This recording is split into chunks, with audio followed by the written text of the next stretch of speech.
the poet from Philadelphia, Pennsylvania. Yes, sir. We're happy for him to be here. I'm honored to be here. Thank you for coming on the show. Thank you for having me. And Lewis the poet actually has a thing he's doing right now. It's a group. He started himself as the Voice of Power. Do you want to just, I guess, dive into that and talk about that a little bit? So Voices in Power, it launched first event we had in South Jersey. Actually, it started in South Jersey in April 2011. Where in South Jersey? In Deptford, New Jersey. Okay. At Barnes and Nobles. And then we did it there for about a couple months, and then the Head House Lounge contacted me and wanted to throw the event there. Where's that at? That's the address is 122 Lombard. It's right off of South Street in Philadelphia. Okay.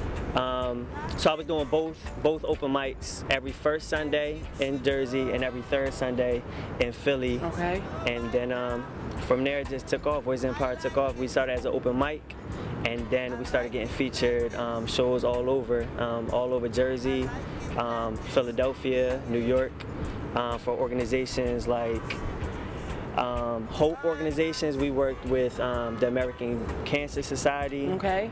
Yeah, stuff like that. So what is the Voices of Power? What do you guys do? What's your mission? What is it? Who are you guys? Your statement, your brand. Yeah. Our brand, we are only heard if we speak. Okay.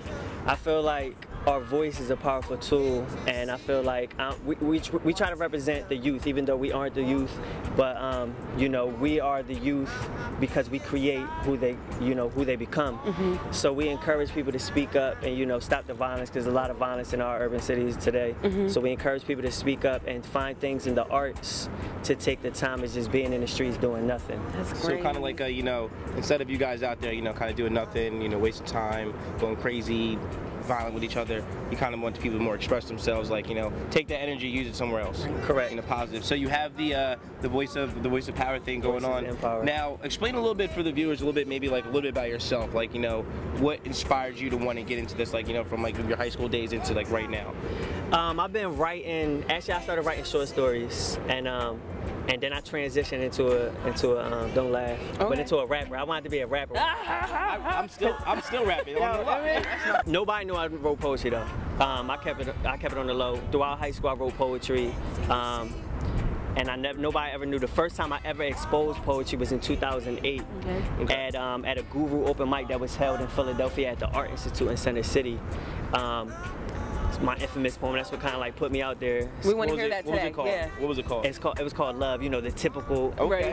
poem We everybody want to hear that writes. because everybody loves love. Yeah. Right. That's true. It's not a good love poem. Oh, but somebody did somebody break your heart a little bit? A little bit. A little bit. And 2008 first performance. Since then I was on my independent, going to little open mics here and there performing. Then I ended up moving to Las Vegas. That's when I got serious about my poetry. It was a couple young people around my age that threw an open mic at Borders bookstore. So once I moved back to the East Coast, I was like, if they can do it, I can do it. Right. So I started a open mic in South Jersey because I figured Philadelphia already has taken over with everything in the arts. It's open mics every day in Philly. Right. So I wanted to start it in Jersey, and the only reason I didn't keep it in Jersey, I guess South Jersey is not that cultured as Philadelphia is, because I didn't get the love that I do in Philadelphia. So I ended up stopping the South Jersey open mic, and then I just transitioned in Philly and took it from there.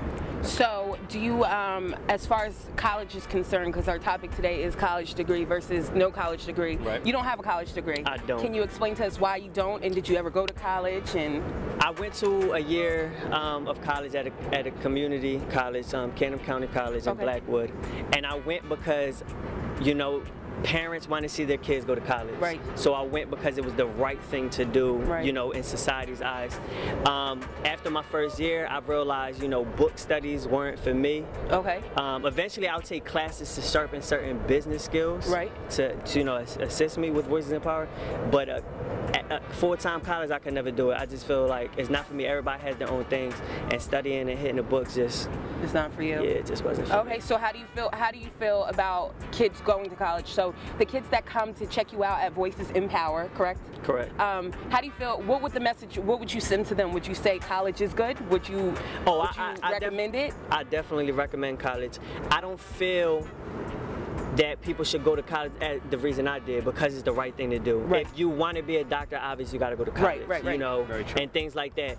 But I'm more in the entrepreneur field, so I don't feel like college is a necessity for me to succeed. Okay. I feel like my ambition and my dedication would take me as far as I want to go. Right. I network a lot, so I know a lot of people that can take me where I need, and if they feel I need to sharpen certain skills, then I'll take classes to sharpen that.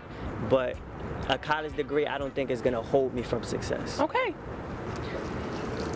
Tempted to physically remove myself from the present time, then personally ask God to recreate me in a different light, then re-invite me back into her life, but as someone else. Because when I was in it as myself, every female involved knew damn well I wasn't much help. She was broken upon the time of my arrival. An unpieced puzzle, an unfinished book, and I slowly shot bullets of false hope into her brain, corrupting her peripheral nerve, blindsiding her from gathering these pixelated images, creating this devil-like child ironically named Angel. See, I would purposely but unconsciously look the other way and metaphorically hang her body upside down over the most beautiful mountaintop, whispering in her thoughts, I just want to give you the world. And she believed me. I guess she didn't notice what hell looked like at this abstract angle. So I left her strangled by her own fullness wrapped around the 6-inch heels of her ankles, dragging her along as a sample of how beautiful women cannot handle this corrupted poetic example. Yet all she seemed to notice were the dreams stitched on the seams of my jeans and how bad she wanted to be seen on the scene next to me, but she was foolish and naive to believe that a man like me would voluntarily give her everything that she needs. I was easily able to achieve the deceiving angles of a dangled demon mistaken for a damaged angel that can leave her with hope. And once I fed her with forever, whenever I spoiled her with whatever, my mind cleverly convinced the heart suppressor to measure pain as pleasure and then repaired her release cord, mirroring her insecurities, disguising his beautiful lies, mimicking God's skies. And the stars were symbolic to the amount of tears that would fade her face with cries followed by, I apologize, young queen, for making you compromise your self-worth. But for what it's worth, you are the most beautiful creature crawling by my feet on this earth. Then she cracked a smile. And that's when my vision captured the recognition that her decision was to continue to listen. So I slowly began to load my unrhymed poetry lines as ammunition and fired my tongue across the condition that would never allow her to leave me without permission. And the only ambition I allowed fuel her mission was to be driven and making sure I don't hold auditions to finding some competition. I never knew love. I was given birth to in the motherland of hatred, and I wore the scars passed down from my ancestors as if they were sacred, as if they were awards awarded so I can afford to forfeit the reason of turning the heart blue to match the purple one I went to war with, suffocating the soul with assorted swords that were sore behind closed doors to assure her innocence was ignored. And once my thought tore through the core of her floor and walls, I made sure that all her dreams would never explore or saw a scene. I mean, I would occasionally call her queen in front of a large bright screen. But behind those dark curtains, you could be most certain she was my slave. Forbidden to speak, think, misbehave, at times should be given a head nod, granted her permission to lightly wave, but never anything further. She was able to get away with murder before she can escape from me, and if she ever blatantly or mistakenly disobeyed me, whoo, I ever so graciously replace her space with the vacancy. Love. So many things I've got to tell you, but I'm afraid I don't know how. 'Cause there's a possibility that you'll look at me differently. Love, our relationship wasn't always like this. I used to wake you up in the early AM with a light kiss, leave you my bottom lip and whisper in your ear, babe, bite this. But you decided to fight this, despite the love I ignited your life with. And because of this, I will forever hate you. This will be the reason I consistently and consecutively rape you, degrade you, melt you down to mold you and shape you into whatever I wanted you to be. Now I claim I want a genuine woman. I lied. I want a dope Barbie, beautiful and mindless, merely a walking mannequin trophy. So be careful, love, on the next victim, woman you send to approach me. Due to the content of this product, I must acknowledge a few flaws.